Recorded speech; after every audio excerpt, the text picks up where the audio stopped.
side. Just turn. I've already cleared the net. Now I'm already in the visible color. Now do whatever you want. Yeah. Makes sense? Yeah.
Underutilized a lot in grappling. I just don't see people use it a lot at high level consistently. Like Barrett, you see, Kushida used to use it all the time, and even Terry used to love it.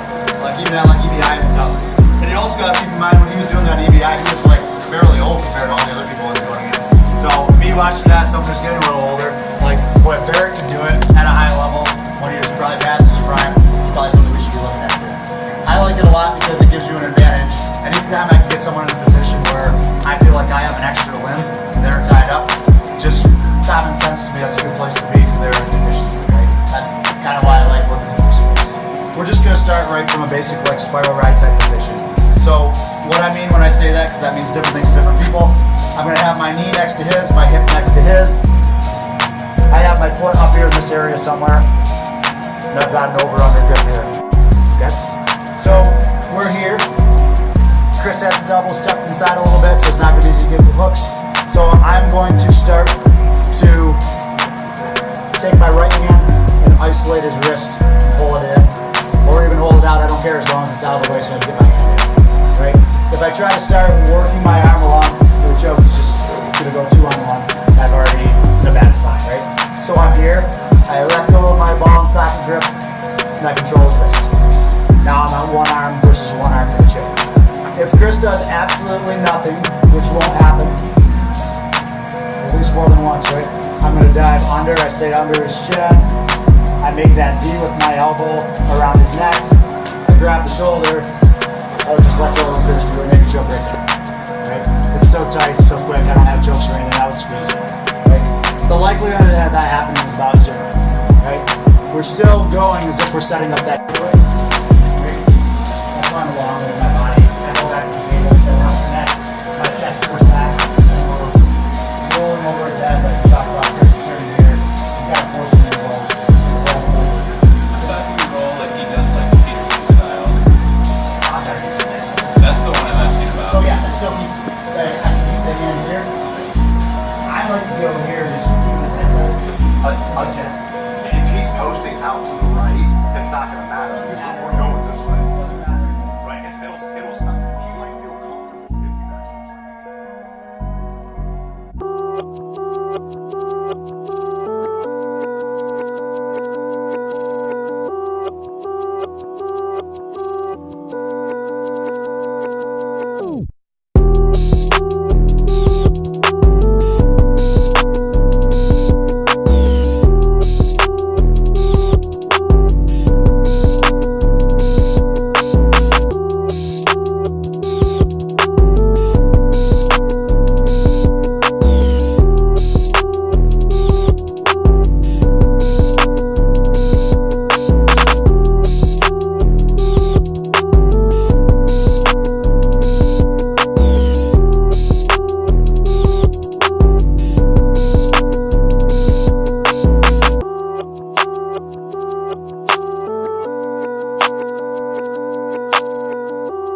Basic judo side control. I want you to always think about how we're making these transitions. Kevin's got flexible shoulders, that's why I brought him up.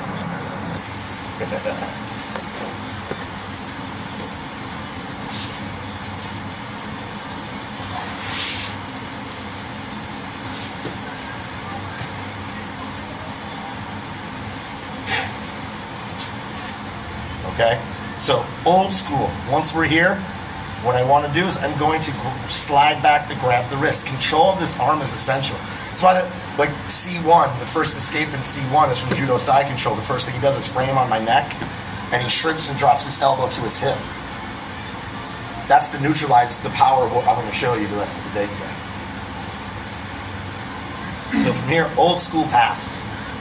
Gonna reach back, grab the wrist, slide it down my leg, and then roll it straight until his pinky's down towards the floor. I keep my leg forward because I'm going to put the edge of my right foot on the floor. As I lower his pinky to the floor, I keep my chest heavy over his body because I don't want his chest to come up. Because what will typically happen is as I push down, if I allow him to, do you see how his shoulder comes off the floor? He's alleviating the pressure on the elbow, which I'm trying to hyperextend right now.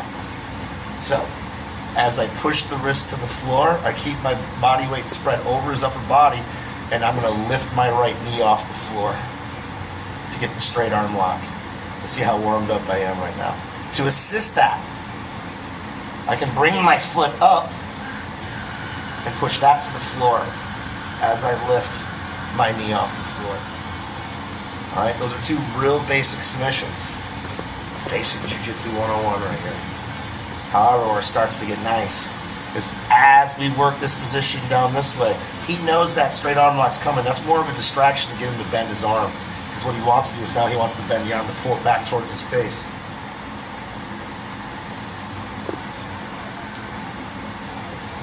Takes all that pressure off the arm, and he's going to probably from there, he's going to try to frame and then shrimp and get that hip back.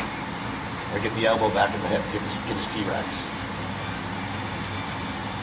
But what we're going to do is we're going to go down.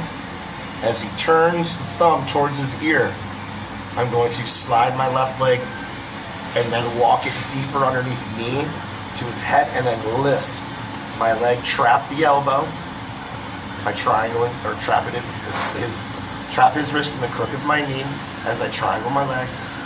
And then my right hand is going to go, will hug the shoulder for right now. As my left hand goes palm down, and I walk his ear towards the shoulder, just like we did the roll over the shoulder. Instead of rolling over the shoulder, we're going to slowly come up onto our knees to get the Americana from the Starfold. Kesagarame, if you want your Japanese terminology updated. This will put more pressure on, lower down here, but he's greater the chance of him straightening his arm than popping it back out, which doesn't mean we're done. That just means now I'm probably going to switch and start attacking this arm. Okay? The reason I like it in here is the control factor. And here's the thing. Well, his arm was further away. I move my hips back, and then I block his head, and then I come up. It doesn't, like, it's easy to move his arm out once we're there, because that's what he's going to try to do. Like, see how easy that was? It was like no effort. All right, so I'm not struggling, and I have it in a much tighter spot for control, for MMA. Left hand's free, baby. Let's tie off the other one.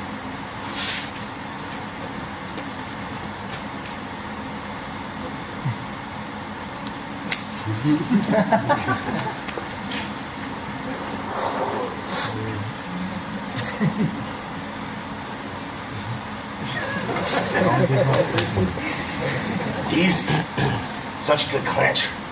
All right, from that position. So that's a lot like crucifix. And guess what? You're doing the same shit with crucifix. You're doinking them on the face. Exact same thing from that other spot. So I said they're a lot alike. All right, very familiar. Upper body control just for chest to chest or back to back or chest to back. They got that wiggly arm. You know, some dudes just got wiggly arm. You can't hold them long. You're like, no matter what arm bar you're doing, they're always twisting it. You just tie that shit off of your legs. Enough of that. Which is kind of like what the crucifix is. okay? And so what we're gonna do is we're gonna try to get to that faster. This arm lock, some of you might struggle with this one a little bit more. If you were struggling with the other one, almost assuredly you're gonna struggle with this one a little bit. But again, the key is to get that path, get him to bend that arm, bend that arm, bend that arm. Punch him in the head. All right, so I'm here. I'm gonna push it down the body. Gonna work it into the same spot, but then I'm gonna step up, and then my hand goes over, and I'm gonna lift it up into the crook of my knee. And I'm gonna slide my heel to my butt. And my hand is now just kind of more on the, right below the elbow on the forearm. Chest forward, and now I pinch the left knee down as I pinch it up, right? Okay? So from here I slide it down, and then I step over, lift, trap. And then I scissor left knee down, right knee up. Keep my chest down. Now, if I'm struggling, and this is MMA, I don't worry about the armbar. I cross my ankles, and I play whack-a-mole.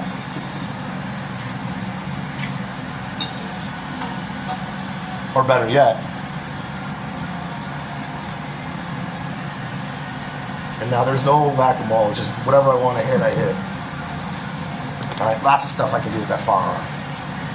Okay, so if that armbar is not working, who cares? Watch your ankles, pinch your knees. There's other stuff to play with from here. But you can pull this off. People are gonna go, oh, show that again. You go down, step over. I feel his arm start to twist. He pulls his arm out. I triangle, walk the head away. He did it all by himself. All right, so from here, I'm pushing it down. I step over, I trap. Knowing his escape route is through that hole, I rubber guard myself. He pulls his arm out, I'll even open it up and let him get it, and just slide the hand into the knee pit, triangle, palm down, walk the head away, bring the knees forward towards the mat for case of growth. All right, we're running low on time, so I'm gonna add just one little toy. All right, and it's gonna happen as I'm doing this at any point in time. He might start framing on my head, make it think like it's bothering me.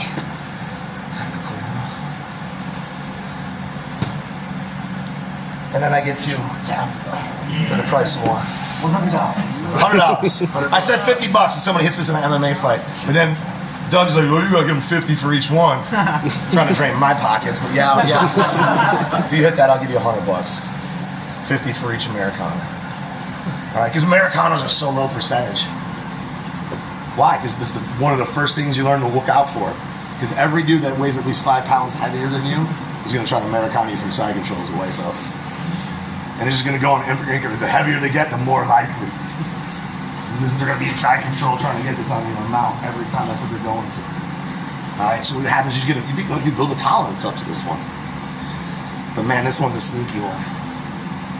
All right, especially get the first arm trap. He's like, oh shit, trouble. He's like, push off. The more he pushes off, the easier the second one becomes. That's why you say you give a little grunt noise. I love it. People are like, you grunted. I'm like, yeah, I know. You fell for it. All right, so from right here, we walk it down. We step over. As soon as I feel it, because my hand is on it, I can feel it right away. And if you're struggling, and if you can't get the foot up right away, grab your own foot and pick that shit up. Open the knee. Watch what I don't put the hand back in. What I don't want you to do is pinch this knee down to the floor. It makes it harder for him to get it out. I actually open my knee so it's an easier path. Frame on me. He's like, oh, it's working. He's not going to be able to finish it.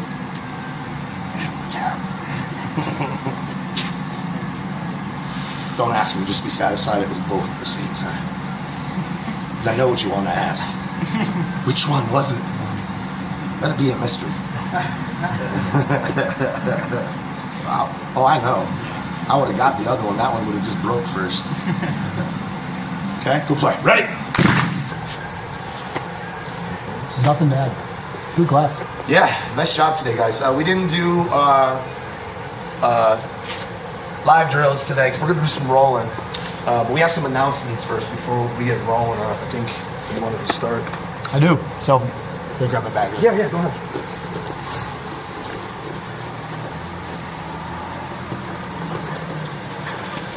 So, we've been opened here a year and 7 months, and there's some people I can't hold back anymore, so it is time for a promotion or two.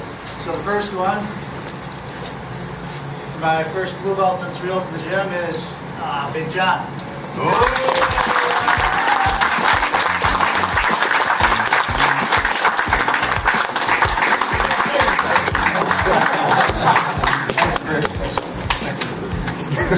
Another person I've had here since day one, Nate.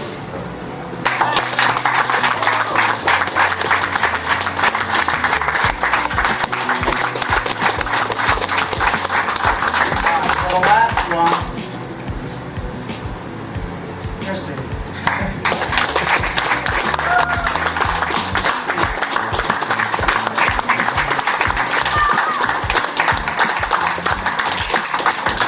So this one's the one that's hard for me because it's like, it's my wife, and I don't want to be like, oh, he's just promoting her his wife. So the background story on Christy. So since 2015, I had my purple belt at some point. I was driving a long ways. I asked Coach, hey, I got some people that want to train in my garage. Like, I've got like 25 feet of mats out there. I'm like, mind if I start doing like almost like a hot box type thing back in the day? About on Saturdays so I can get more rolls in because I can't make it up every Saturday.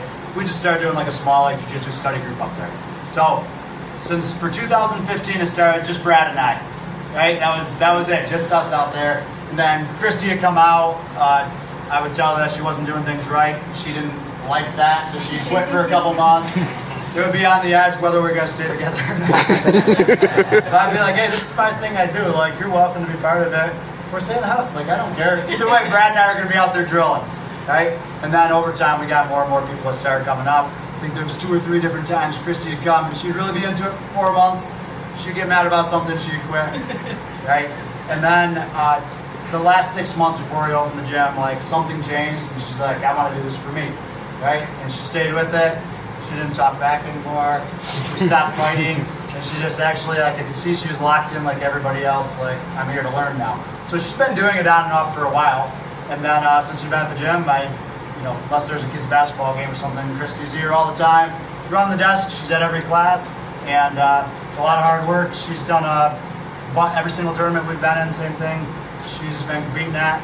She's won the last couple she's done with submissions, so I can't hold you back anymore. So congrats.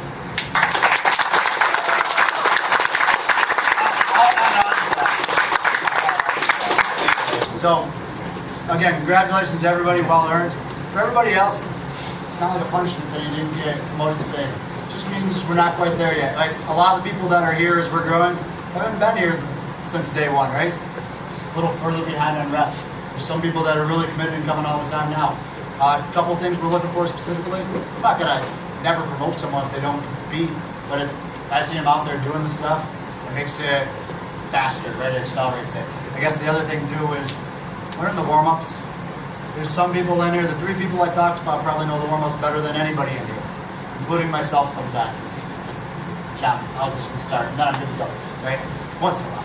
Right, but I'm serious. Those are the people, like, I don't even need to go around and talk to them. They're just knocking out warm-ups because they know them. It shows when they roll. Half the stuff they're doing when they're rolling is right out of the warm-ups. That's our fundamentals. I hate that we call them warm-ups. We've talked about that before. I wish we had just I just had that conversation this week in fundamentals class. 10th Planet Fundamentals or 10th Planet Flows or something. But there's tons of stuff we're going to do, right? But just about everything we do is touched on somewhere in the warm-ups. So motivation for everyone else. There's some people that are so close. They're blue belt level grapplers for sure. They've been grappling for a long time, right? But you got to have the 10th Planet stuff down too. So if you're wondering, like, why the heck didn't I get promoted today? Maybe that's some of the things, right? Think about it. Are you showing up consistently? Are you making the extra effort? Are you competing when you get a chance? Doesn't mean you have to be out there every time. You're competing when you get a chance. And are you learning those 10th Planet fundamentals, which we're calling the warm-ups? That's all huge, right? So if you feel like you're close and you got passed over, those are the things that you guys should be working on. So, I gotta get some stuff too. I just gotta get my phone, guys. Sorry. We'll be here all day.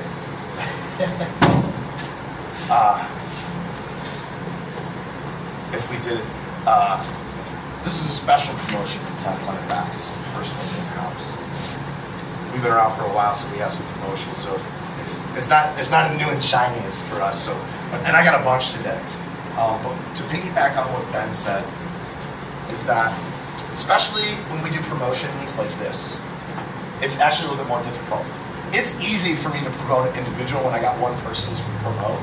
It's easy. I'm like, yeah, that person's ready. When ahead of time, how long ago did we plan this? Like 6 months ago, probably.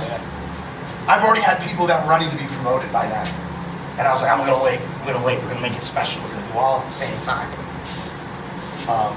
But what winds up happening is, as those 6 months pass, there's the new group that's starting to get ready to get promoted, and then we're getting close to another group that's not quite there yet, but fucking super close.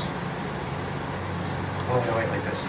The next group won't be this long in the future.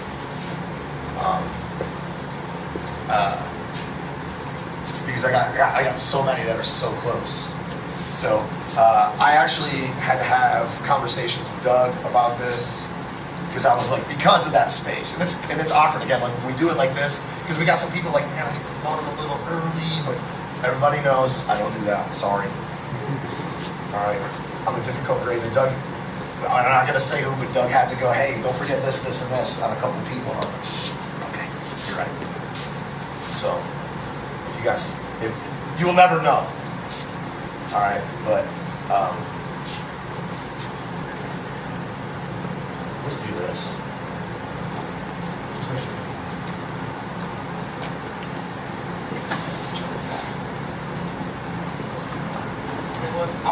Let's start off big. Let's go big or go home. Matty DeVito. Hey.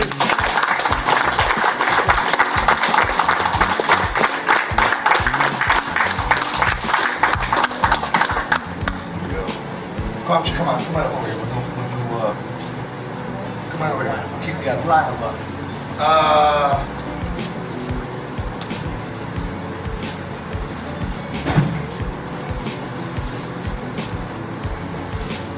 All the way from Jamaica, Osani Simpson.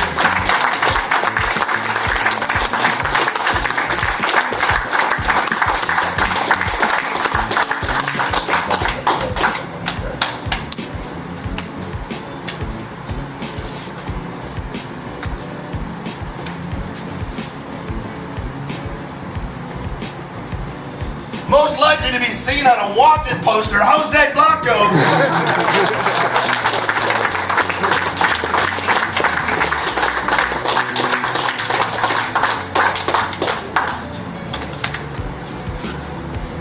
Watch your neck. That boy's gonna take it.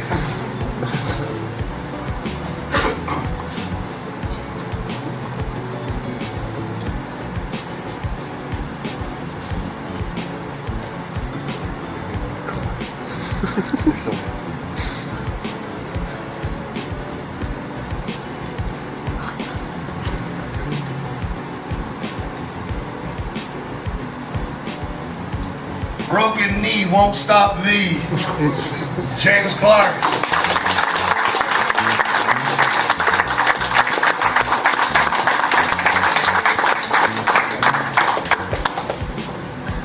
Told you I had some poetry. By the way, there's absolutely nothing on my phone.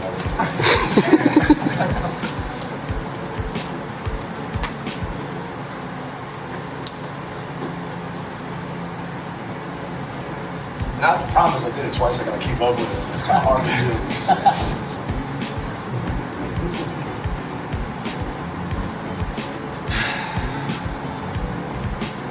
I was gonna say something. I'm holding my breath. I'm just not gonna. I'm just gonna say, Kevin Canton. I'll tell you later.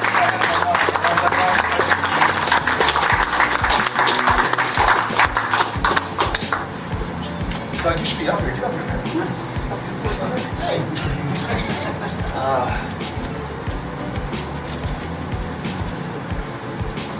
Yeah, I'm not sure. I give up. Stay healthy, motherfucker. Please. Get over this.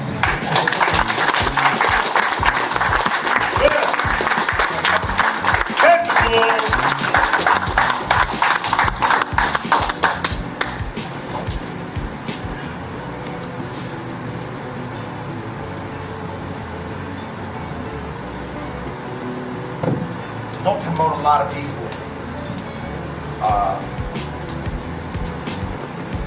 That put in effort. So let me say that again. I don't promote people that don't do it. I wish sometimes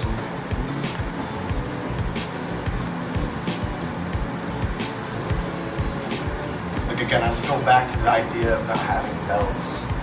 Because this person puts a shit ton of work in. Shit ton of work in. And what it shows. And I keep that pressure going on this person. Because I see where this person can go. And I think this person's starting to get a little taste of what happens as a result of serious work in something. And more importantly than proud of what has happened with this jiu-jitsu, I'm more proud about the work he's put on himself. Mr. Sean Sullivan.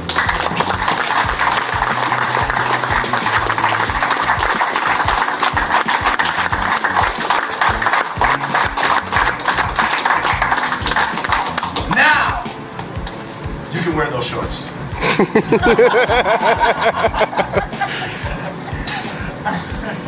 Fair? It's fair. I know how we really don't focus a lot on promotions, other than when it's time to promote. Like, we don't talk about it very often. I know a lot of schools are like, hey, we got testing coming up every month. And it's not that it's not special. It is. It's special when it happens. I'd rather not know when my promotion's coming. This is why I don't announce, okay, we're going to have a big promotional. I think it kind of steals something from it, especially since we're not actually working towards it. So when it happens, is that shock value, surprise. And, man, I kind of thought it was coming sometime. I didn't know when. And like, oh my God, it changes. It makes you feel good. It's important. Most important to not lose sight is the actual skill is more important than any belt that you can receive. Would you rather be black belt level or have a certificate that said you're a black belt? All right. I would hope any one of my students and any one of the students that are an offshoot of Ben would say, hell, I'd rather be black belt skill level. That's ridiculous. Why? Because there's people that feel the opposite. All right, being that level is more important than the level itself. And that should always be the focus of your training. Just work to get better. Just work to get better. You know, I know. Belt chasing can light a fire under your ass, but at the end of the day, it's like, again, if you're not at that skill level, you have the belt, man. Like I said, when you get promoted, things change, right? You're not gonna want to be the one that goes, oh shit, maybe I was the one.